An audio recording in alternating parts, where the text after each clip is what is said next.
Now at 6, we're learning more about a crash that left the driver in the hospital with severe injuries and a local Vancouver business damaged. A controversial Oregon gun control measure faces another legal challenge, plus some new gun control bills Democratic lawmakers are backing in Salem. And later, I would be doing this the whole time. I was doing it out here, just contrasting, comparing, like seeing, oh my God, there's so many things that I'm seeing differently that I didn't even know I was missing out on. You might call it a colorful awakening. It's happening this year at the Wooden Shoe Tulip Festival.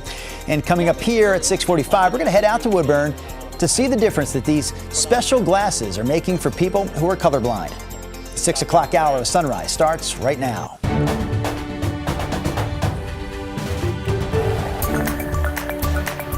Good morning, and thank you for joining us on your Wednesday. I'm China Green. And I'm Drew Carney. Chris McGinnis and Rod Hill join us here as well. So if we're going to rate the forecast this week, not the accuracy, but just the end result of the forecast, you're going to give it a 1, a 5, or a 10 out of 10, China? I'll give it a 10 out of 10, especially the accuracy. I mean, just top notch out of you. I don't remember what you said was going to happen. All I know is it has been awesome the last couple of days.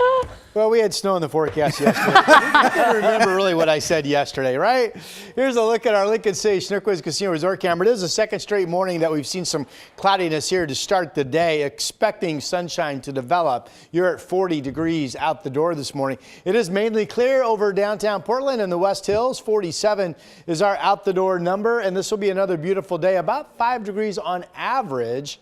Cooler from yesterday. 62 at noon. Temperatures nearing 70. We have 69 at 5 o'clock. Here's Chris. So, Rod, it sounds like we're about 25 minutes from having the sun in the driver's eye at the Sylvan Hill. Highway 26 still rolling right along on that side of town. Door number 3 takes us to the Glen Jackson Bridge. That looks pretty good as well. Freeways are in good shape, but we do have a traffic alert in Washington County, specifically Aloha, Southwest Farmington Road. Still closed this morning from an overnight crash between 185th and 198th. Your detour to get around this is Rosa Road to Kinnaman, Rosa or Kinnaman. That's what you can use to get around this closure. We're working to get more details on this crash. Photojournalist Thomas Schultz is live on the scene in Aloha with more. Thomas? Hey, good morning, Chris. And you can see right behind us all these crews out here. This is at 192nd here in Farmington. As we were driving up all the way to 185th at the time, about 20 minutes ago, was closed. That might have been extended even more. You can see right in our shot here, 2 of the 3 cars involved in this crash, that black one and that white truck. There's another one that it looks like they saw the top of a white car that's currently blocked by that ODOT truck right in front of us. We don't know a lot of details about what happened here, but as you mentioned, Chris, this happened around 1:30-ish, and of a crash happening that long with a cleanup process taking this long, that is likely an indication that this may have been a fatal crash. Again, 3 cars are involved. You can see 2 of them in our shot right now. We asked ODOT crews how long this cleanup process would take. They say they don't have answers for us just yet, but there's no indication that any of these guys are leaving anytime soon. Once again, all 3 cars are still there. They're just bringing out some sweepers to begin cleaning up some of that debris that's on that roadway right here at 192nd in Farmington in Aloha. We've also reached out to Hillsborough Police and the Washington County Sheriff's Office. We're hoping to learn more about what exactly transpired here from them as well. Guys. Thomas, thank you. Multnomah County Sheriff's deputies recovered a body from the Willamette near Sauvie Island after someone spotted it floating in the water. The medical examiner is now working to identify the person and to try to determine a cause of death. Sheriff's deputies did say this is not the missing kayaker who went over Willamette Falls. He has still not been found. Detectives in Washington County arrested a man they say sexually abused several minors, and they also say he could have other victims as well. The sheriff's office says it began investigating this man, 47-year-old Michael Wormington of Banks, back in December. Authorities say his victims reported that he abused them for years and also gave them alcohol and marijuana. Detectives are asking anyone with more information to come forward. In Vancouver, a man is in the hospital after he crashed his truck into a downtown business early yesterday morning. You just saw it right there. It happens in just seconds as the truck barrels down the sidewalk on Main Street, sideswiping a brewery and causing major damage. Vancouver police say officers found the driver lying in the road about 15 feet from his truck. He was taken to the hospital with serious injuries. First off, hoping that the person survived, because I wouldn't wish that on anyone, but also we've only been home for 2 months, so it's like our baby. So initially it was like, no, like, gosh, why, but we're resilient. Vancouver police say the driver was not impaired, but uninsured and driving with a suspended license. It's unclear if he'll face any charges. Police have a third person of interest in custody in a Hood River homicide investigation. Yesterday, police arrested 31-year-old Jonathan Matthews after they put an alert on Facebook asking for the public's help to find him. According to court documents, Matthews and 2 other people stole a bike from 38-year-old Stephen Hayes. Then they ran over him with a truck as they tried to get away. This all happened last Friday on 5th and June Street. There's a GoFundMe set up right now to help Hayes' family. You can find a link to that fundraiser in the online version of this story at KGW.com. Measure 114, the gun control measure that Oregon voters passed in 2022, is facing another legal challenge. Earlier this week, opponents filed a petition with the Oregon Supreme Court challenging the constitutionality of this measure. About a month ago, the Court of Appeals overturned a Harney County court's decision against 114, ruling that it was constitutional. It's actually hard to keep up with all the back and forth here. This much we know for sure: the Oregon Supreme Court will now decide whether or not to hear this case at the state level. In the meantime, Democratic lawmakers in Salem are working on a few other gun control bills right now. Sunrise reporter Ashley Grams is here to break it all down for us. Good morning, Ashley.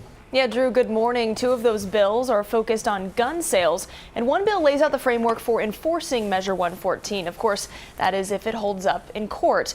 That's House Bill 3075. It lays out how and where you get your permit to purchase a gun and why you could be denied. You'll also have to show that you did a safety training course.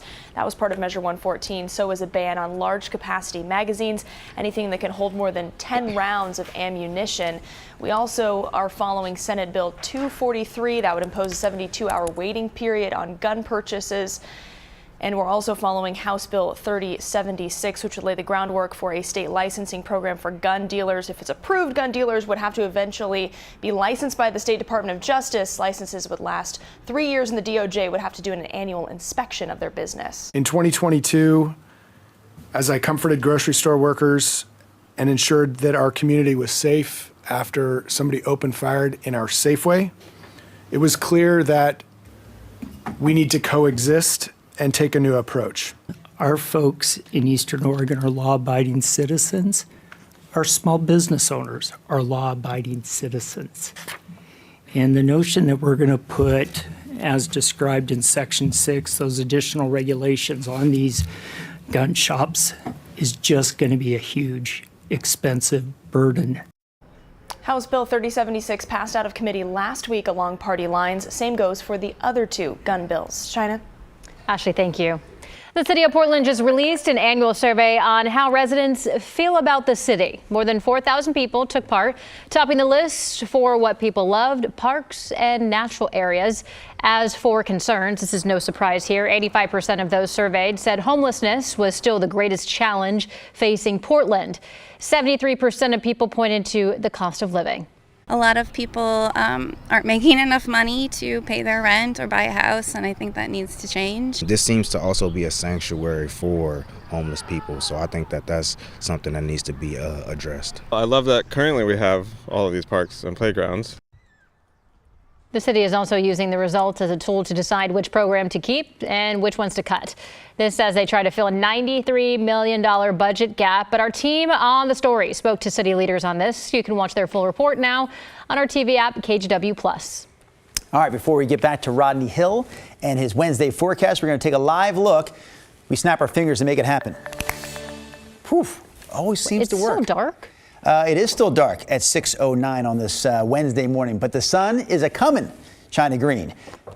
What? Oh, geez Louise. Oh, see, I knew better.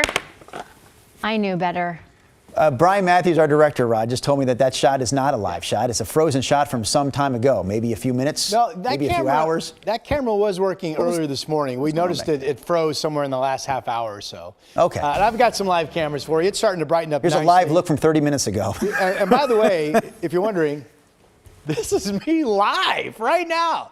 This is, well, not as good as it gets, but sun up this morning, 6:22. We're all dry across both of our states, Oregon and Washington.